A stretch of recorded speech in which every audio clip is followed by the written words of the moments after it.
Ladies and gentlemen, it is Regan, aka Wannabe Cowboy, in collaboration with Live in the Living Room. And today I am joined by two wonderful people who perform and have created a great duet.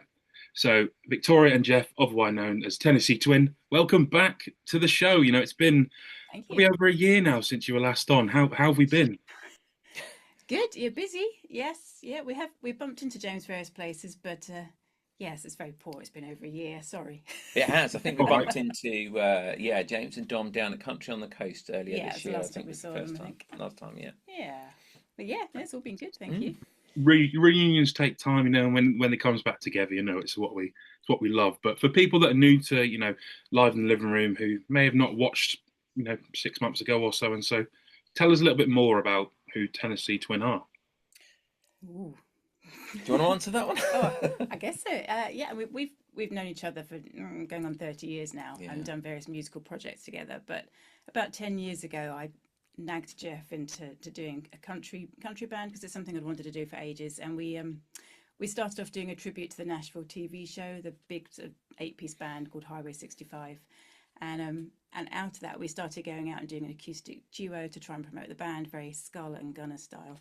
Mm. And then we'd both written a lot over the years, but we hadn't written anything country, and we kept talking about it. And then we saw an advert for British Airways were holding a competition because they were launching a direct flight from London to Nashville, and it was in conjunction with the city of Nashville, and they wanted a song to launch the flight, basically. So we thought, right, we'll enter the competition. It'll make us write something, which we duly did. Yeah. Forgot about it, and then to cut a long story short, we won the competition, and then we kind of got thrown into this whole world of original music where we'd been doing country covers before Mm. then. And so yes, that snowboard. So we've got people were saying, "Oh, when's your next single coming out? What are you writing next? What are you doing?" So we kind of got forced into it a So we bit. thought we'd better do that. Yeah, Yeah. I mean, as Victoria said, we've both written music for more years than we care to think about. We were both classically trained when we were younger, so we have that going for us, I guess. And both with Victoria in orchestral, with me in brass, in very serious kind of Cool. disciplined music genres. And then you went off to sing in big expensive cabaret things, and yes, great I went off and sequence. played in a rock and roll band for many years and did a load of albums with Oh, them. So but all the way through, looking back, is you don't realize it's happening, but all the way through, the different eras of country have always been a very strong part of our life and our musical appreciation. My father, for example, was massively into country in the 70s, and as a consequence, and he was also a big hi-fi buff. So big hi-fi system, Dolly and Tammy, and all of those lovely ladies play very loudly, far too late at night. So it ingrains into that kind of style of music, ingrains into you. And then later in my career, a band I was playing in, we were playing main stage at the Cambridge Folk Festival, and we went on before Nancy Griffith. oh wow. And that was just one of those. And the moment I heard her sing, it was just a transformative experience in terms of what good songwriting is really about. Yeah, I can imagine. Um, and I did pluck up the courage to say hello to her afterwards backstage, very, very sort of gingerly and kind of nervously, and she was very sweet and said hello right back, and that was as far as that conversation went. Now, of course, I wish that was bigger, but then '90s country, we both were into '90s country. You into Yeah, Garth? I love Garth. I was Yeah, into the Who Dixie doesn't? Chicks Who and the doesn't love Yards. Garth? Yeah, yeah. and that kind of stuff. And then when modern country came around, to say the Nashville TV show and things like that, it was kind of a he didn't really have to It's try like to be it enthused suddenly about we were that. like, that's what we've been trying to do all this time. It's Yeah, like is this whole genre we hadn't quite tapped into, didn't know was there, and as soon yeah, as we heard it, we knew we'd found home. Yeah, of course. So yeah, that's been our life ever since. yeah, Yeah, yeah, like absolutely. if my research doesn't let me down, you say you've been working together for a while. Is it 1997? Oh, he's good. Well done. Yes, that's when we Yeah, first I, met. I don't want very to I don't want to make you feel old, Oh, but we are old, but don't worry. that's well. when I was born. So Oh, Oh, don't right. say that. Well, it was late in '97, if that makes any It difference. But doesn't. I Touch probably the would have about straws. 6 months old when you started oh, working golly, together. But you know Right. how the world circles. You've gone Hey. from here and now we're here. It's so bizarre, but it's always nice, to hear the backstories of where music created, because not everyone's story is the same. No. There's always different approaches of how people fall into it, and obviously from the both of you, you've come from different genres of music, and somehow you've stumbled on the same road and gone down that path, which it's really great to hear. But in terms of your music, obviously we know country is growing and growing each month. We feel at the moment there's new artists popping up, new genres. Rather than just your normal country, now you've got your blues country, your pop country, your rock country. So what I'm trying to get to in terms of when you released your I think it was your first EP, maybe in 2019. Forgive me if I'm wrong. Tips in a Jar, to your latest single that's been released, which is Waiting Tables. How do you feel that your music has developed with the times? How do you think you've managed to keep in tune with the motion of the way the music industry and the country genre is going? I think that's a very fascinating question that I haven't really thought through before, so I'm going to do it on the spot. I think Tips in a Jar was very much what was going on in our life at the time. A lot of things that came out and formed that EP, and there was very little in the way of filter or right, we're going to write this sort of thing, or on this. It just was what was going on at the time, and there's definitely a little bit of folk influence in there, and I think that stayed with us in many ways. And it was a case of, here's some songs we've written, let's get the people who we've worked with before as musicians together, the people we really love to work with, and just see what comes out, really. And some of it was very organized in a great studio, recording drums and bass, as we've done with other projects and with people we love. And then at the last minute, the first track on the EP, Born for the Road, happened at the last moment, and we ended up recording the drums for that in our hallway with just a tiny kit and all this kind of stuff. So it was very much a kind of a lot of energy into that one. The second two records, I think, of the EPs they've been much more spread out, the way they've come about. They're more collections of singles with a couple of bonus tracks each time, aren't they? Yeah. Waiting Tables, actually, we wrote 5 years ago. Yeah, getting on for that. It's quite an old single we'd had around, and it's one of those, we'd do it live, but we never thought about doing anything with it. And then people get saying, I really like that one. So that's why we decided to record it and chuck it on the So it's like waiting for the perfect moment to get it out. Yeah, it just felt like a nice, happy one to put on the EP, because some of the other songs in that EP are a bit heavy. So it lightened it a little bit. But I think Apple Tree, which was a single we had about a year ago, or it might be longer than that now, because I'm getting a bit over a year ago. I think that's more the direction we're going, and we've got some new songs we've written and been playing out, but we haven't recorded or released yet. That they're a little bit. I think they're probably slightly more pop country. Previous ones. No, things like Apple Tree, I think, a little bit more of a sort of like the kind of upbeat, get on the dance floor kind of.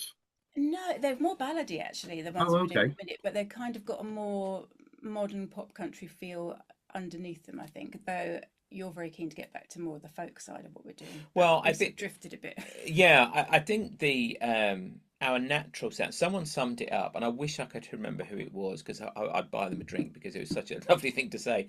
That if you took the Shires and the Civil Wars and mashed them together, then we're what you end up with.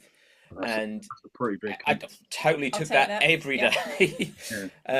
So I think we definitely do, obviously, with things like the male-female duet harmony vocals that I think a lot of people know us for. Very much of the Shires kind of influence. We love those guys, just wonderful. Not only as musicians and as writers, but also just as great representation of what the UK can do with country music. But the Civil War's more for the kind of dark, slightly folk kind of feel to things, an atmospheric thing, and that feels the songs we've been writing just more recently. We've been playing a song called Beautifully Scared out just recently, and I think that has a bit more of that kind of influence in it.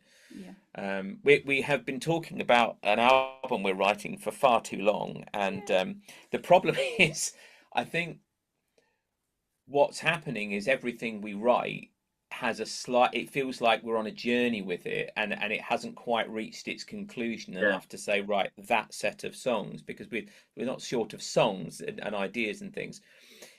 It feels like EPs for me feel like a magazine. They're a collection of articles that kind of just were at the time, and you put them together and might not be that related, although, you know, it's useful if they track a bit. Singles are kind of just like a short story, but an album feels more like a novel. I was about to say, you want an album to be a story. You want I feel like when I listen to an album, the first song is an opener, and when you get to the end, the story's finished and it's come to it. Yeah. And Yeah. you look at all of the great what they might call the great albums, like Rumours by Fleetwood Mac, for example, you know, and Born in the USA, and those kind of massive albums. They all have an arch to them. You know, they yes, they have the singles in there, but they have these connecting tracks that kind of make it a complete something you want Yeah, to sit for down and sure. listen to in one go. You know, and that's I think what we're aiming for with the album we're working on, and we'll get there. But Yeah, one day. Well, yeah, you know, people. Unfortunately, not everyone is Taylor Swift. You know, she's pumped out 12 albums and just announced her. Well, yeah, announced her 12th. But Mm. as an artist, I can imagine when an album means so much, you want it to be perfect. You don't want to rush it. You want it to have that Yeah. natural feeling and make sure everything is what you want it to be. But you know, with your performances and stuff, you know, it's taking you high and above. You know, I noticed you've won multiple awards. You were at C2C in 2024, which again Yeah. is a huge achievement for any UK artist. And mm, imagine, you know, people who have been at C2C last year and thought, hey, you know, I like this duo. They're really nice. Are very, very excited and hopefully have bought tickets about something I'm very looking forward to talking about now, which this weekend for, you know, for us now, for people watching it, this is the weekend before Country Calling. So how does it feel knowing that you got that phone call to play at this festival's debut year and be, you know, the first act on that poster in a sense? Yeah, no, it's very. They actually did. They did actually do it last year, but it was a very small event, mm, which Kez headlined, and we went along to that, and it was so well run. It was a mm. really lovely day. So yeah, it wasn't that long after that that we got the call and said, actually, it's going to come back next year, and it's going to be even bigger, and we'd like you to play. So yeah, so we jumped at it because we knew it was going to be a lovely weekend, and literally all of our friends are playing, so it's going to be Yeah. this huge We reunion, won It's really. going to reunion, be yeah. a Yeah. real celebration of everything that's good in UK country, and usually we get this because we're playing on Sunday, and usually we'll have been booked for the Saturday at some other gig somewhere else, and maybe even on the Friday. But this year we put Saturday, a big red cross through Saturday, said nope, we're going to go the whole Just going to weekend and be there. enjoy Yeah. ourselves. So So yeah, that's what we love. Like there's compared to the bigger festivals, like not saying Country Calling is a big, no, it's not a small festival, but being able to just for artists to, you know, be part of the goers in a Mm. sense and mingle in the crowd. It's what we love here in the UK at our country festivals. You know, Yes. artists aren't hidden away, you know, they do come out and say hello to people. And for you guys, you know, I wouldn't be surprised if people come up to you while you're stood there listening to music going, hey, Oh, they do. yeah, mm, that's what I mean. Yeah. Love your music. And as artists, that can only, I imagine, feel as such an intrusive, like, wow, that's just, no, knowing your music Definitely. has an impact on someone. Yeah. We even got recognised on a plane once, didn't we? yeah, that was Boarded a weird. plane. This lady went, "Are you Tennessee Twin?" Like, this is really weird, but it's really nice. Yeah, just a random, you know, a random lady that's seen us at a festival I think a year before or something like that. We were, So when we were at C2C last year, we're friends with Neil, who runs Broken Strings, who's also Oh, going to be I at this absolutely love weekend. Neil. Absolutely And love him. whenever we go to CTC each year, we go to his stand and give him your strings from the year, yeah, basically, don't we? And the day after we'd done that last year, this girl came running up to us and she said, "Oh, I saw you drop off your strings with Neil, and I went and got a ring made with your string." And she was like displaying this yeah, ring, that and was quite she was so something. excited that she'd got one of your strings made up into some jewelry. So Yeah, things like that are Yeah, really he's. I mean, shout out to Neil that Broken Strings. oh, He's he's fab. ridiculous at just work. a Yeah, wonderful guy, just wonderful. And we I'll be love his spending stuff money too. again this weekend. Yeah. Just make sure you take some strings then for him, and he'll love it. Oh, we will. We've got a bag waiting for him out the back. Yeah, I've started to gather all the sort of non-country musician friends from around here, and the Give guy us that your looks after strings. my guitars and things. I said, right, give us your strings. I was We've about to got say, home for them. Neil's gonna be there working away. Jeff will walk over and go, Neil, I've got something for you. He pulls off his bag, and Yeah, he opens it, and it's just full of strings. that's pretty much how it goes. Yeah. Yeah. But no, so yeah, I love how country festivals in the UK are growing, and I think people watching this who may have seen you, this may have come out after the festival before, but I'm sure they're absolutely looking forward to seeing you on the stage and just doing what you do best.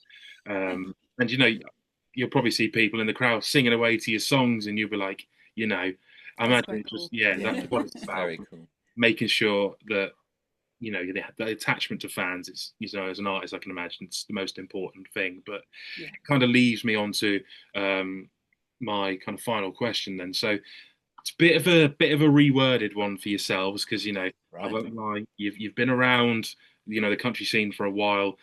It's taken you places. You've won awards and that kind of thing. So going to tailor it a little bit different for the both of you. So Okay. we all know you can't spell country without try. So where are you trying to take country music? Oh, that's a good question. We've not been asked that one before. I mean, one thing we've always been determined not to do is to be a pastiche of American country.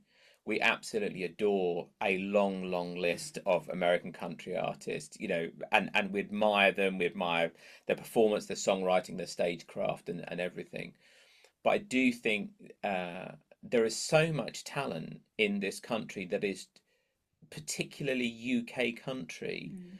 and that's what we would like to be part of the movement that really establishes UK country artists as a standalone almost part of that wide country umbrella that you talked about earlier that has all these genres within it. Um, no one called Shania Canadian country or Keith Urban Australian country. It's just country music. But I do think there's a bit of a disconnect currently with what the wider country audience look at UK artists slightly differently, and I don't think that's fair in a lot of ways. And I will just throw in a quick plug. Earlier this year, myself and a few other um, committed people to that cause started an organisation called the UK CMA, and I'm director of technology for that. And along with a number of other really experienced board members, are putting together and have put together an organisation for UK country artists and the industry people to help the genre push itself forward in whatever way each artist wants to go. And so we've committed in helping that cause as well. But for ourselves, for me at least, I think it's admiring those American country acts that we love, but also trying to push forward UK country and our own version of that as Tennessee Twin to the people who like that music. Well, I'll say I've hit the nail on the head there. I think Victoria. I don't know if you've got anything to add, but I think Jeff said No, it and all. he's good at talking. I just let him talk usually. But you said, Oh, I know, but you said everything we'd want to say. Really, Yeah, we want literally. to be accepted the same as the American He artists. filled. I was to say he filled. If I had any other, lingering questions that would pop up, I always say it's my final question, but then you know what happens. It's wait, you figured something, but no. It's been great to catch up. Obviously, for the new people watching this show, where can they find out more about Tennessee Twin? Well, we have a website, so it's tennesseetwin.com, and all our socials are the same. It's at Tennessee Twin UK. You'll find us. We're mostly on Facebook, a bit on Instagram, YouTube, but it's the same. And it said handle. I'll show my age then. It's not CB Radio. But no, I think they do call it Do they handle. call it I think that? you're all right with Oh, that. Yeah, okay. you Yeah, are okay right. then. You've done It's well not the there. case of Convoy where it's like 10-4 rubber duck. That's what That's I was it. hearing. Yeah. Oh dear, oh dear. Yeah, we put a lot of effort into our website. That's at the central repository of everything Tennessee Twin, and obviously it's got the other stuff like merch and things like in there. But we do an awful lot of, I say we, Victoria does an awful lot on our blog. So there's not just, obviously there's gig listings and all that kind of good stuff there, and merch and all of that and music. But yeah, we try and share as much as we can on the blog to make a good record, a historical record of, the journey, as it were. Well, it's always good, but unfortunately, that's all we have time for today. Again, a big, massive thank you to Tennessee Twin for coming onto the show today. Like they said, Thank you. check them out at tennesseetwin.com. But yeah, I've been Regan, aka Wannabe Cowboy, in collaboration with Live in the Living Room. And until next time, we'll see you later. Thank you very much. Goodbye.